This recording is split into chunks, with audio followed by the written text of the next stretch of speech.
Vai jūs saprotat, kas šobrīd notiek? Šobrīd tiek pieņemts likums ar tādu skaistu nosaukumu - ekonomiskās ilgtspējas likums. Bet patiesībā zem šī nosaukuma slēpjas stratēģija, kādā veidā zem utopiskiem klimata mērķiem padarīt visu jūsu dzīvi dārgāku, un par to dārdzību samaksās ne jau Brisele, ne jau Evika Siliņa, bet jūs, es un visi pārējie. Savā būtībā šis likums paredz to, ka Latvija kļūst klimata neitrāla līdz 2050. gadam. Tas ir tā skaisti rakstīts, bet kas patiesībā zem tā viss ir? Zem tā patiesībā ir to, ka degviela paliks dārgāka, apkure paliks dārgāka un elektrība paliks dārgāka. Un izejot no visiem šiem pirmajiem trim, kā jūs domājat, kas vēl kļūs dārgāks? Pilnīgi pareizi. Pilnīgi viss, ko jūs redzat.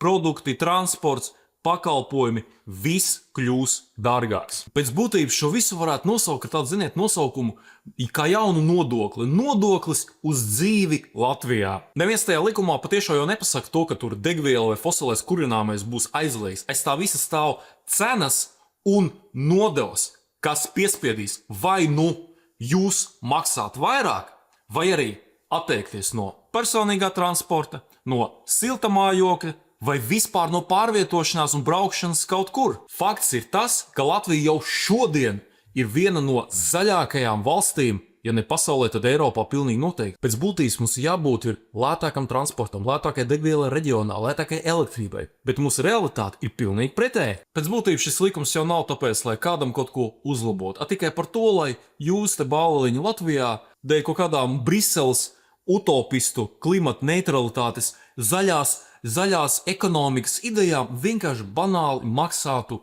vairāk. Un rēķinu par to visu ne jau Brisele apmaksāsiet jūs. Un pēc kāda laika visi šī paša klimata autori teiks, kā tā, kāpēc mums visi tik dārgi, vai, kā tā sanāca, jā, mums vajag laikam darba grupu par to nodibināt, lai mēs varētu papētīt, kā tā sanāca, ka mums Latvijā ir visdārgākā dzīve no visām Eiropas Savienības valstīm. Nobeidzot, viss te zaļais fufels, zaļais kurs, pēc būtības jāsauc kurs uz pašiznīcināšanos. Paldies par uzmanību!